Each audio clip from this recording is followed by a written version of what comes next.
What is going on, Bucs fans and CFP fans? Evan Wanish here, back at you with another video talking about the Tampa Bay Buccaneers.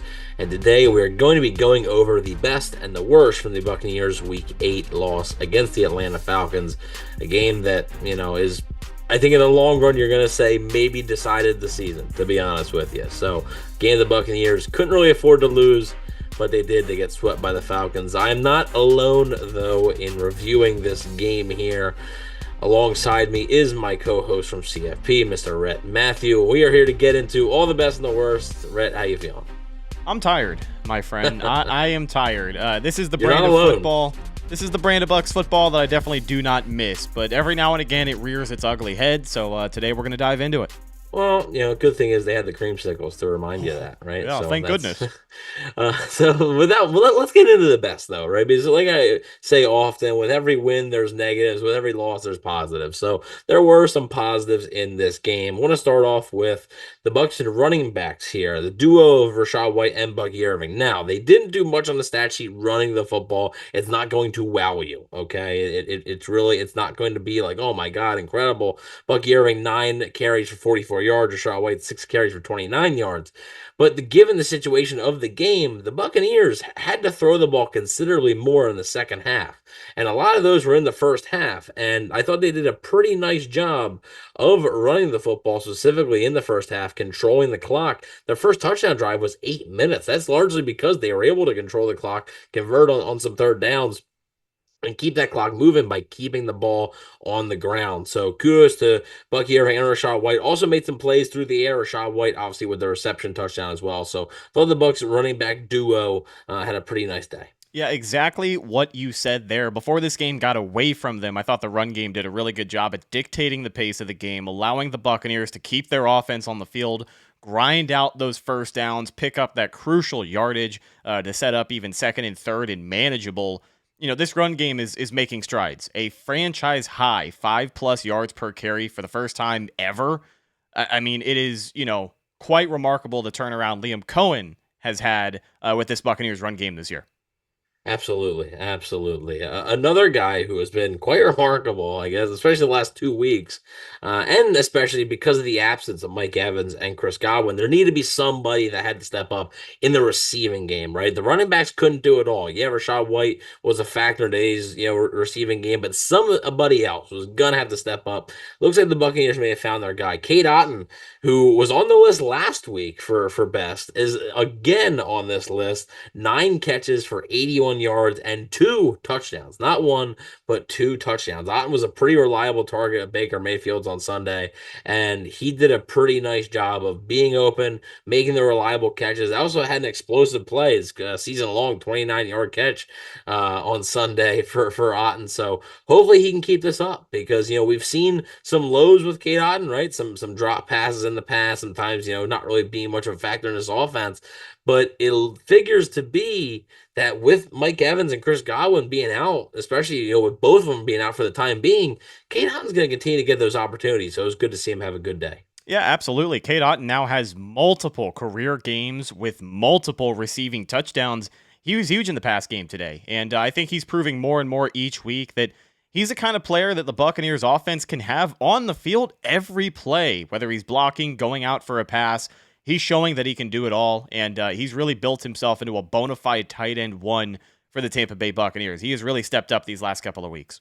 No, he certainly has. Really quick, we're going to round out the offense with the offensive line. Now, I thought they protected Baker Mayfield pretty well on Sunday. Also, as we mentioned earlier with the Bucs running backs, they opened up some solid run lanes. So I think you can see this offensive line starting to improve a little bit more and more each week. Like I said, especially in that run game you mentioned about, the yards per average on that run game. Any quick thoughts on the offensive line before we move on to the defensive side of the ball? I think a lot of these guys just hitting their strides, and you're seeing the effectiveness of their ability to move bodies at the line of scrimmage, to open up these run lanes, allow these running backs to pick up more yards than they ever have before. I think Graham Barton at the center position, Cody Mauch at the right guard position. This interior has really improved since the start of the year, so they're playing a huge hand in the success of this run game that we've talked so much about.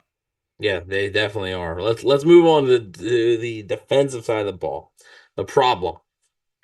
This was not a headline day for the defense. Let's put it that way. The defense struggled, and we're not going to sugarcoat it. There's not many guys, and actually, we have one. Okay, that's going to be on our best list. Just the guy we thought stood out, and we're not. This guy didn't even have like a monster game, but he was pretty good and probably the best defender they had out there, and that is Christian Izien. Christian Izien made a few plays there, I Bleav, broke up, well, not really broke up, but there was a third down. The Falcons ran a screen. Izien came down, was able to recognize it, come down, and sort of really bust the play wide open.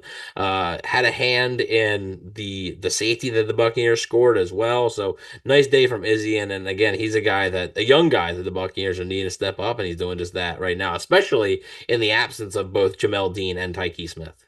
Yeah, we talked about the importance of guys in this secondary who can force takeaways, who can just make plays, right? Force turnovers for this Buccaneers defense. And Christian Izien is proving to be another defensive back who can do just that. Seemed like he was all over the field at times today, and one of those names that you're going to see more of as they mix and match these defensive backs with some guys dealing with injury. So great game for Christian Izien on an otherwise tough day for the defense. Yeah, yeah. Really quick, wanted to give an honorable mention because we don't have anybody in the worst on the offensive category. Because honestly, I thought the offense did okay, given the circumstances, right? I thought the offense did okay.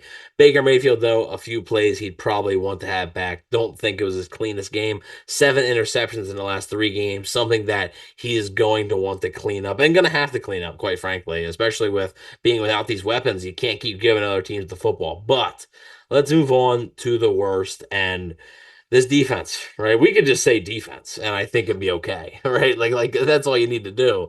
This could be really short, but we're going to be a little bit more specific and say the Buccaneers pass rush, which you could reply to that with what pass rush, but the Buccaneers just, and it's time and time again. It seems like every week, we're saying something about it to where the Buccaneers simply have not been able to generate a consistent pass rush, no matter who it is.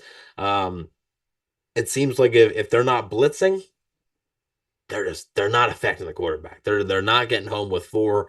And in this league, it is so important to do so because if you can't, a veteran quarterback like Kirk Cousins is going to pick you apart like he's now done twice. So the Buccaneers pass rush has been bad, and it was bad again on Sunday.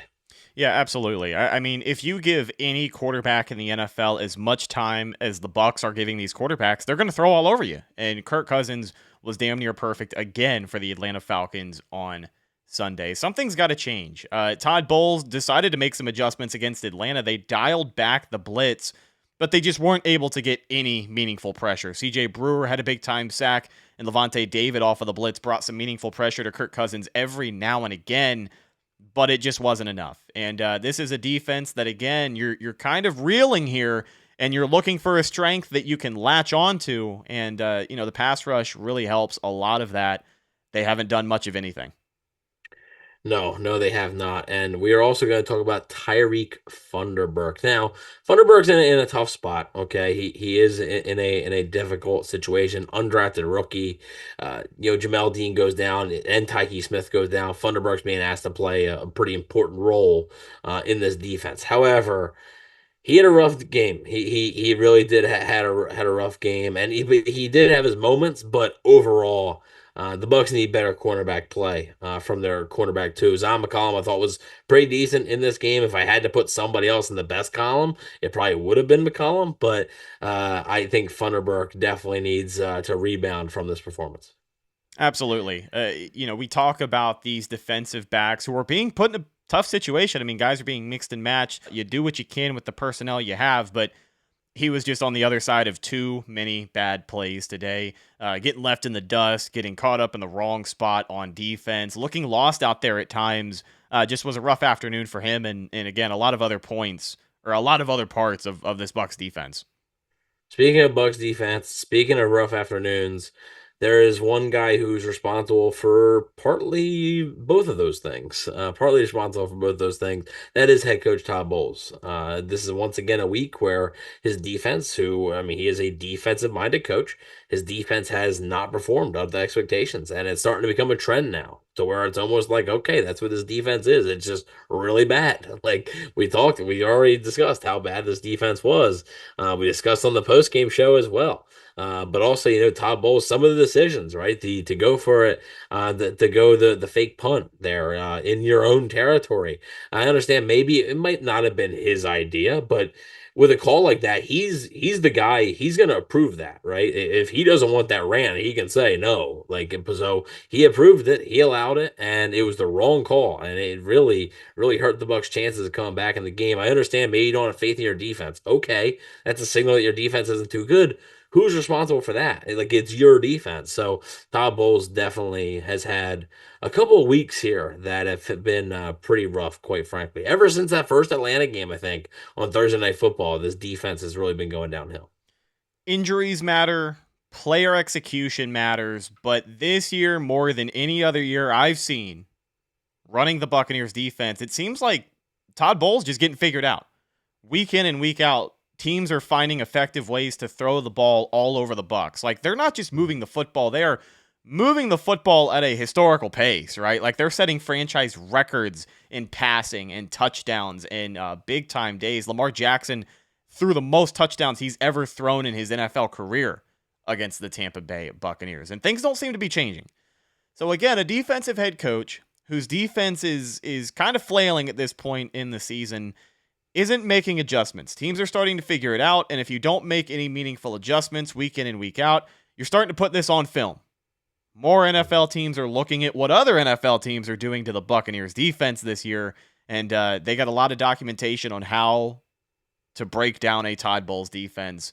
He's got to make some serious changes, and I think, this is already something that is snowballing to prevent it from getting any worse than it already has. I know the year is far from over. I know the Bucs are only 4-4, but the conditions do not favor them down the stretch here if serious changes aren't made.